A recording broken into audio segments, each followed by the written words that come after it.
ಆತ್ಮೀಯ ಸ್ನೇಹಿತರೆ ಹಾಗೂ ವಿದ್ಯಾರ್ಥಿಗಳೇ, ಎಸ್-ಎಸ್-ಎಲ್-ಸಿ ಪರೀಕ್ಷೆ ಹತ್ತಿರ ಬರ್ತಾ ಇದೆ. ಸೊ ಎಸ್-ಎಸ್-ಎಲ್-ಸಿ ಪರೀಕ್ಷೆಗೆ ಸಂಬಂಧಪಟ್ಟಂತೆ ನೀವೀಗ ಅಭ್ಯಾಸವನ್ನು ಮಾಡಬೇಕಾಗಿದೆ.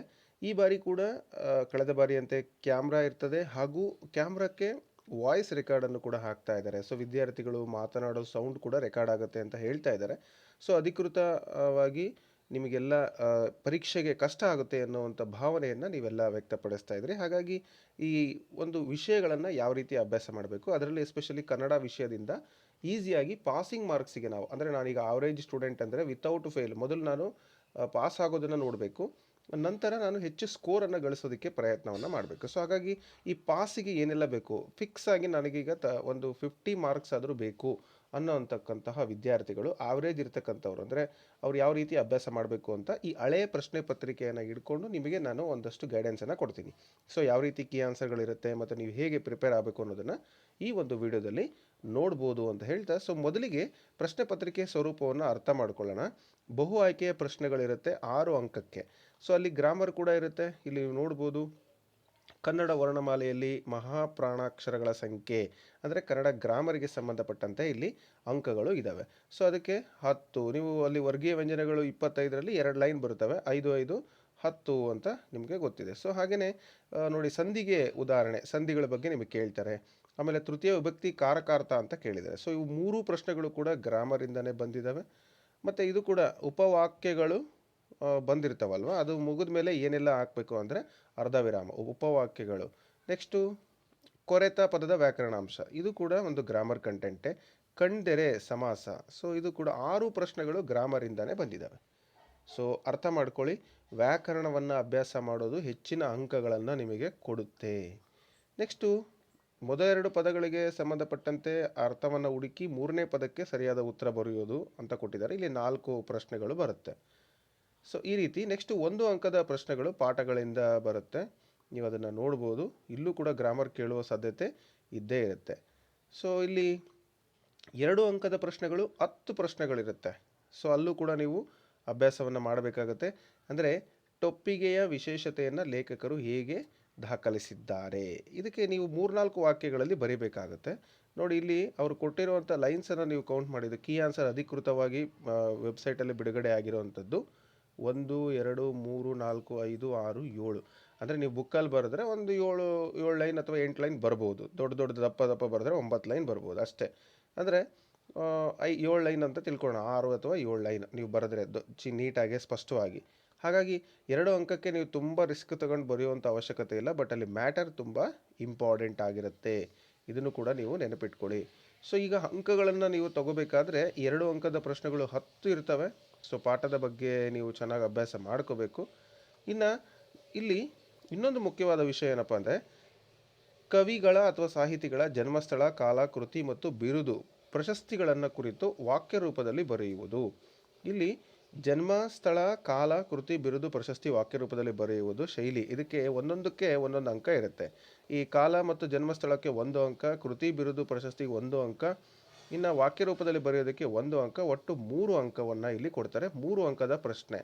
ಸೊ ನೀವು ಅದನ್ನು ಇಲ್ಲಿ ಅಬ್ಸರ್ವ್ ಮಾಡ್ಬೋದು. ಅದಕ್ಕೆ ಉತ್ತರಗಳನ್ನು ಕೂಡ ಅವರು ಕೊಟ್ಟಿದ್ದಾರೆ. ಸೊ ಈ ರೀತಿಯಾಗಿ ಬರೆದ್ರೆ ನಿಮಗೆ 3 ಅಂಕ ಸಿಗುತ್ತೆ. ನೆಕ್ಸ್ಟ್ ಕುವೆಂಪು ಕೊಟ್ಟಿದ್ದಾರೆ, ಅದಕ್ಕೂ ಕೂಡ ಇಲ್ಲಿ ಅಂಕಗಳನ್ನು ಕೊಟ್ಟಿದ್ದಾರೆ. ಸೊ ಇದನ್ನು ನೀವು ಅಭ್ಯಾಸ ಮಾಡಬೇಕು. ನೆಕ್ಸ್ಟು ಪ್ರಸ್ತಾರ ಹಾಕಿ ಗಣ ವಿಭಾಗಿಸಿ ಛಂದಸ್ಸನ್ನು ಹೆಸರಿಸುವುದು. ಕಂಪಲ್ಸರಿ 3 ಮಾರ್ಕ್ಸ್ ಬಂದೇ ಬರುತ್ತೆ. ಪ್ರಸ್ತಾರ ಲಘು ಹೆಂಗೆ ಹಾಕಬೇಕು, ಗುರು ಹೆಂಗೆ ಹಾಕಬೇಕು, ಅಲ್ಲಿ ಪ್ರಸ್ತಾರ ಹಾಕೋದಕ್ಕೆ ನಿಮಗೆ 1 ಅಂಕ ಕೊಟ್ಟರೆ, ಗಣ ವಿಂಗಡಣೆ ಮಾಡಿದ್ದಕ್ಕೆ 1 ಅಂಕ, ಛಂದಸ್ಸಿನ ಹೆಸರನ್ನು ಬರೆದ್ರೆ 1 ಅಂಕ. ಈ ರೀತಿಯಾಗಿ ನೀವೇನು ಮಾಡಬೇಕಾಗತ್ತೆ, ಅಂಕಗಳನ್ನು ತಗೋಬೇಕಾಗತ್ತೆ. ಬರೀ ಗ್ರಾಮರ್ ಕಂಟೆಂಟನ್ನು ನೀವು ಅಭ್ಯಾಸ ಮಾಡಿದರೆ. ನೆಕ್ಸ್ಟು ಅಲಂಕಾರವನ್ನು ಹೆಸರಿಸಿ ಲಕ್ಷಣ ಬರೆದು ಸಮನ್ವಯ ಮಾಡುವುದು. ಇದಕ್ಕೂ ಕೂಡ ನಿಮಗೆ 3 ಅಂಕ ಇರುತ್ತೆ. ಅಲಂಕಾರದ ಹೆಸರು, ಅದರ ಲಕ್ಷಣ 1 ಮಾರ್ಕ್ಸು, ಅದರ ಸಮನ್ವಯಗೊಳಿಸೋದಕ್ಕೆ 1 ಮಾರ್ಕ್ಸ್, ಒಟ್ಟು 3 ಅಂಕಗಳಿಗೆ ಕೊಟ್ಟಿರ್ತಾರೆ. ಇಲ್ಲಿ ಉಪಮಾಲಂಕಾರಕ್ಕೆ ಸಂಬಂಧಪಟ್ಟಂತೆ ಕೊಟ್ಟಿದ್ದಾರೆ. ಸೊ ನೆಕ್ಸ್ಟು ಗಾದೆಯನ್ನು ವಿಸ್ತರಿಸುವುದು ಕೂಡ 3 ಅಂಕಗಳಿಗೆ ಕೊಟ್ಟಿದ್ದಾರೆ. ಯಾವ ಥರ ಮಾರ್ಕ್ಸ್ ಗೊತ್ತಿರಬೇಕು ನಮಗೆ, ಸುಮ್ಮನೆ ಬರೀಬೇಕು ಪರೀಕ್ಷೆಯಲ್ಲಿ ಅಂಥೇಳಿ ನಿಮಗೆ ವಿಡಿಯೋ ಶಾರ್ಟಾಗಿ ಹೇಳ್ತಾ ಇದ್ದೀನಿ. ಯಾಕೆ ಅಂತ ಹೇಳಿದರೆ, ಪರೀಕ್ಷೆ ಬರೆಯೋದ್ರ ಬಗ್ಗೆ ವಿದ್ಯಾರ್ಥಿಗಳಿಗೆ ಅರಿವೇ ಇರೋದಿಲ್ಲ. ಸುಮ್ಮನೆ ನಾನು ಬರಿತೀನಿ, ಈಗ ಒಂದು ಗಾದೆ ಮಾತು ಕೊಟ್ಟಿದ್ದಾರೆ, ಇಲ್ಲಿ 2 ಕೊಟ್ಟಿದ್ದಾರೆ. ಇಲ್ಲಿ ಅತಿ ಆಸೆ ಗತಿಗೇಡು ಅಂತ. ಇನ್ನು ಕುಂಬಾರನಿಗೆ ವರ್ಷ ದೊಣ್ಣೆಗೆ ನಿಮಿಷ ಅಂತ. ಕೆಲವ್ರು ಏನು ಮಾಡ್ತಾರೆ, ಕುಂಬಾರನಿಗೆ ವರ್ಷ ದೊಣ್ಣೆಗೆ ನಿಮಿಷ ಒಂದು ಪೇಜ್ ಬರೆದುಬಿಟ್ಟು ಇಮಿಡಿಯೇಟಾಗಿ ನೆಕ್ಸ್ಟ್ ಪೇಜಲ್ಲಿ ಅತಿ ಆಸೆ ಗತಿಗೇಡು ಬರೆದಿರ್ತಾರೆ. ನೀವು ಎರಡೆರಡು ಪೇಜ್ ಬರೆದ್ರೂ ನಿಮಗೆ ಸಿಗೋದು 3 ಅಂಕ. ಯಾವ ರೀತಿ ಬರಿಬೇಕು, ಹೇಗೆ ಬರಿಬೇಕು, ಮತ್ತು ಅವ್ರು ಏನನ್ನು ವೀಕ್ಷಣೆ ಮಾಡ್ತಾರೆ ಅದು ಬಹಳ ಮುಖ್ಯ. ಅದನ್ನು ತಿಳ್ಕೊಬೇಕು ನಾವು. ನೋಡಿ, ಗಾದೆಯ ಮಹತ್ವ ಅಂತ ನೀವು ಹೇಳಿದರೆ, ಅದರ ವಿವರಣೆ ಕೊಟ್ಟಿದ್ದರೆ 1 ಅಂಕ, ಉದಾಹರಣೆಯೊಂದಿಗೆ ಅರ್ಥವನ್ನು ಕೊಟ್ಟಿದ್ದರೆ 1 ಅಂಕ, ಭಾಷಾ ಶೈಲಿ ಪದಗಳನ್ನು ಚೆನ್ನಾಗಿ ಬಳಸಿದರೆ 1 ಅಂಕ. ಒಟ್ಟು 3 ಅಂಕಗಳಿಗೆ ಇರುತ್ತೆ. 2ರಲ್ಲಿ 1 ಅಥವಾ ಅಂತ ಇದ್ದಾಗ 1ಅನ್ನು ಬರಿಬೇಕು.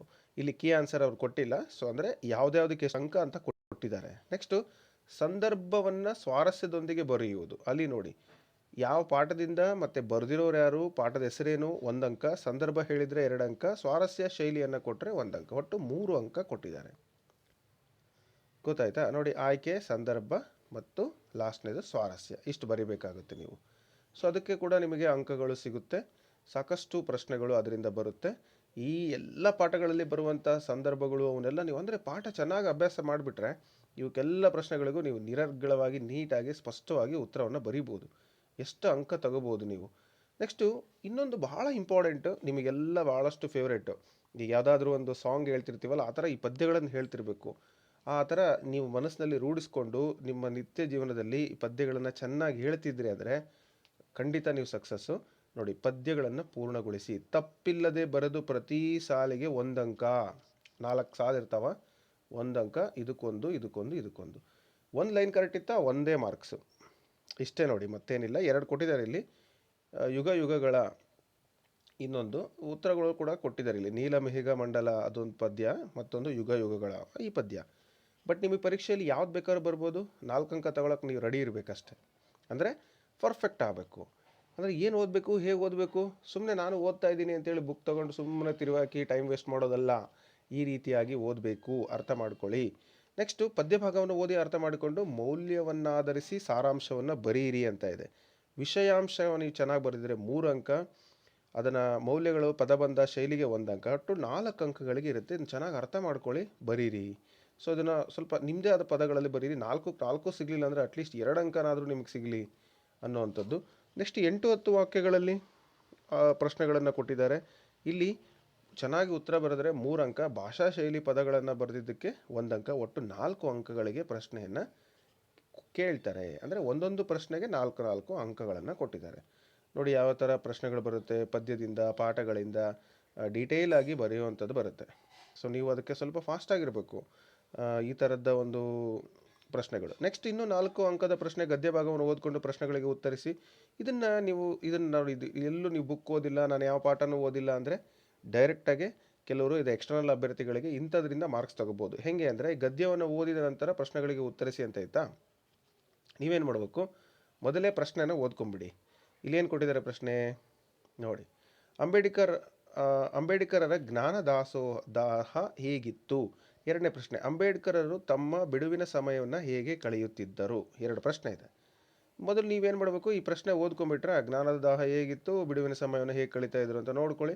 ಇದು ಚೆನ್ನಾಗಿ ಓದ್ಕೊಂಬಿಡಿ, ನಿಮ್ಗೆ ಆವಾಗಲೇ ಉತ್ತರ ಗೊತ್ತಾಗೋಗ್ಬಿಡುತ್ತೆ, ಬರೀತೀರ. ಮೊದಲು ಪ್ರಶ್ನೆ ಓದ್ಕೊಳ್ಳಿ, ನೆಕ್ಸ್ಟು ಉತ್ತರವನ್ನು ಪ್ಯಾಸೇಜನ್ನು ಓದ್ಕೊಳ್ಳಿ. ಇನ್ನೊಂದು ಬಹಳ ಮುಖ್ಯವಾಗಿ ಅಂಕಗಳನ್ನು ತೆಗೆದುಕೊಳ್ಳುವಂಥ ಒಂದು ಸೆಕ್ಟರ್ ಇದೆ. ಅದು ಯಾವ ಸೆಕ್ಟರ್ ಅಂತ ಹೇಳಿದರೆ, ಯಾವ ಬ್ರ್ಯಾಂಚ್ ಅಂತ ಹೇಳಿದರೆ, ಅದು ಗ್ರಾಮರಲ್ಲಿ ಪತ್ರಲೇಖನ. ಸೊ ಪತ್ರಲೇಖನ ಇದರಲ್ಲಿ 5 ಅಂಕ ಈಸಿಯಾಗಿ ತಗೋಬೋದು. ಅಲ್ಲಿ ನೋಡಿ 2 ರೀತಿ ಪತ್ರಗಳನ್ನು ಕೊಟ್ಟಿದ್ದಾರೆ.